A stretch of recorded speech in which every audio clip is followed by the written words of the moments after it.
ఒక్కో క్షేత్రానికి ఒక్కో రకమైన ఉత్సవాలు ప్రసిద్ధిగా ఉంటాయి. అంటే తెలంగాణలో బోనాల పండుగ, ఒడిశాలో పూరీ జగన్నాథుని రథయాత్ర ఇలా ఎలా అయితే ఉంటాయో అలా ఆయా ప్రాంతాలకు మాత్రమే ప్రత్యేకమైన కొన్ని ఉత్సవాలుంటాయి. అలాగే పండరీపుర క్షేత్రానికి మాత్రమే ప్రత్యేకమైన ఉత్సవం వార్కరి ఉత్సవం.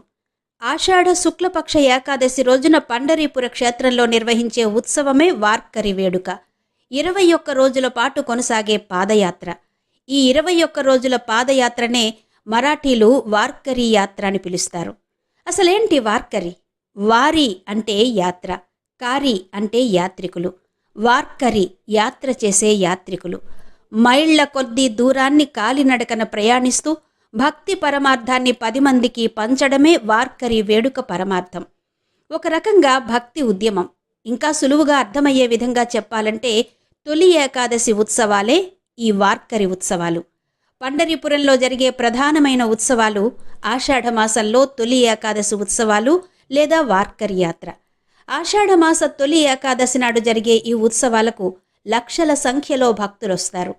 పక్కనున్న నదీ ప్రాంతమంతా జనసంద్రంలాగా కోలాహలంగా మారిపోతుంది. ఆషాఢ శుద్ధ ఏకాదశి నాడు పండరీపురానికి మహారాష్ట్రలోని వివిధ ప్రాంతాల నుండి లక్షలాది మంది భక్తజనం పెద్ద ఊరేగింపుగా యాత్రగా వస్తారు. ఏటా ఆషాఢ శుద్ధ ఏకాదశికి పండరీపుర క్షేత్రంలో వార్కరి ఉత్సవం జరుగుతుంది. వారి అంటే యాత్ర, కారి అంటే నిర్వహించేవారు అని అర్థాన్ని చెబుతూ ప్రయాణం చేస్తూ పరమార్థాన్ని 10 మందికి పంచడమే వార్కరి సంప్రదాయం. క్రీస్తు శకం 13వ శతాబ్దానికి చెందిన పాండురంగని మహాభక్తుడైన జ్ఞానేశ్వర్ మహారాజు సమాధి క్షేత్రం అళంది నుంచి, క్రీస్తు శకం 17వ శతాబ్దానికి చెందిన భక్త తుకారాం సమాధి ఉన్న దేహు నుంచి పాదయాత్రలు ప్రారంభమవుతాయి. ఆ 2 క్షేత్రాల నుంచి నిర్వహించే 250 కిలోమీటర్ల పాదయాత్రనే వార్కరీ యాత్రగా పిలుస్తారు. ఇందులో భాగంగా అళంది నుంచి జ్ఞానేశ్వర పాదుకలు, దేహు నుంచి తుకారాం పాదుకలు పల్లకీల్లో తీసుకెళ్తారు. 21 రోజుల పాటు జరిగే ఈ పాదయాత్రలు సరిగ్గా తొలి ఏకాదశి ముందు రోజు పండరీపురం చేరుకుంటాయి. భక్తులు ఎంతో దీక్షతో, క్రమశిక్షణతో సాగించే భక్తి యాత్ర ఇది. ఇందులో పాల్గొనే భక్తులు కఠోరమైనటువంటి నియమాలు పాటిస్తారు. మద్య, మాంసాలు, ఉల్లి వంటి వాటికి దూరంగా ఉంటారు. బ్రహ్మచర్యం పాటిస్తారు. పాదరక్షలు లేకుండా నడుస్తారు. మెడలో తులసిమాల ధరిస్తారు. అన్నిటికంటే ముఖ్యంగా ప్రతి భక్తుణ్ణి పాండురంగడిగా భావించి ఆదరిస్తారు. కులం, ప్రాంతంతో సంబంధం లేకుండా సమూహాలుగా భజనలు, పాటలు పాడుకుంటూ ముందుకు సాగుతారు. ఈ వార్కరి ఉద్యమం మొదట్లో మహారాష్ట్ర, ఉత్తర కర్ణాటక ప్రాంతాల్లో ఎక్కువగా జరిగేది. అయితే తరువాతి కాలంలో అది ఇతర ప్రాంతాలకు కూడా విస్తరించి తెలంగాణలోని ఆదిలాబాద్, నిజామాబాద్ జిల్లాల్లోని పలు ప్రాంతాల నుంచి కూడా ఈ యాత్ర జరుగుతుంది. అలాగే తమిళనాడులోని కొన్ని ప్రాంతాల్లో కూడా ఈ యాత్రలు చేస్తారు. ఎన్నో ప్రత్యేకతలున్న ఈ క్షేత్రానికి మరే క్షేత్రానికి లేని ఒక ప్రత్యేకమైనటువంటి ప్రత్యేకత ఉంది. అదే ఇక్కడ భగవంతునితో పాటు భక్తుడు కూడా సమాన ప్రాధాన్యతను సంతరించుకోవడం. విఠలుడు ఇక్కడ కొలువు తీరడానికి కారణమైన పుండరీకుడే కాదు, ఇక్కడ స్వామిని కొలిచి స్వామితో ఆడి పాడి సహపంక్తి భోజనం చేసి తరించిన భక్తులు ఎందరో ఉన్నారు. వారిలో కొందరు జ్ఞానేశ్వర్ మహారాజ్, జానాబాయి, నామదేవుడు, గోరా కుంభారుడు, సక్కుబాయి, తుకారాం, సమర్థ రామదాసు, పురందరదాసు ఇలా చెప్పుకుంటూ పోతే ఎడతెగకుండా అలా చెప్పుకుంటూనే ఉండాలి. వారిలో మొట్టమొదట చెప్పుకోవలసింది పుండరీకుడు.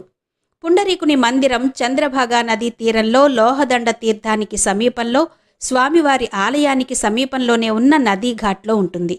ఈ మందిరంలోని పాండురంగడి భక్తుడైన పుండరీకుణ్ణి దర్శించుకుంటే స్వామిని స్వయంగా దర్శించుకున్న ఫలితం లభిస్తుందని చెబుతారు. అందుకనే భక్తులు ఇక్కడి ఘాట్లో స్నానాలు చేసి మొట్టమొదట పుండరీకుణ్ణి దర్శించుకుంటారు. పాండురంగడి ఆలయానికి సరి సమానంగా ఉన్న పుండరీకుడి మందిరం కూడా శోభాయమానంగా, మనోహరంగా దర్శనమిస్తుంది. గర్భాలయంలోకి ప్రవేశించిన భక్తులు పుండలీకుని భక్తితో ధ్యానించుకుని తరిస్తారు. పుండలీకుని దర్శించుకున్న తర్వాత భక్తులు ప్రధాన ఆలయం పాండురంగడి దేవాలయానికి చేరుకుంటారు. ప్రధాన ఆలయానికి వెలుపలి భాగంలో స్వామివారికి నైవేద్యం సమర్పించడానికి అవసరమైన పూజా ద్రవ్యాలన్నిటినీ సేకరించుకుని ఆలయంలోకి ప్రవేశిస్తారు. ప్రధాన ఆలయానికి ముందు భాగంలో సంత్ నామదేవ్ మహాద్వారం ముందుగా దర్శనమిస్తుంది. ఈ భక్త నామదేవ్ ప్రాధాన్యత, విశిష్టత ఇంతకు ముందు ఎపిసోడ్స్లో మనం తెలుసుకున్నాం కదా. ఇక ప్రధాన ఆలయంలో ప్రధాన ద్వారానికి ముందు భాగంలో కుడివైపున చోకమేళ మందిరం దర్శనమిస్తుంది. విఠలుని ఆలయంలో అతి ముఖ్యమైన పాత్ర చోకమేళుడు. అసలు మనం పాండురంగని దర్శనం చేసుకుని మన మనసులో కోరికలు తీర్చమని ప్రార్థిస్తాం కదా. ఈ ప్రార్థనలన్నీ స్వామివారి భక్తుడైన ఈ చోకమేళయే స్వామివారికి చేరవేస్తాడని చెబుతారు. ఎంతోమంది భక్తులుండగా ఈ చోకమేళకే ఇంత విశిష్టత ఎలా వచ్చింది? తరువాతి భాగంలో తెలుసుకుందాం.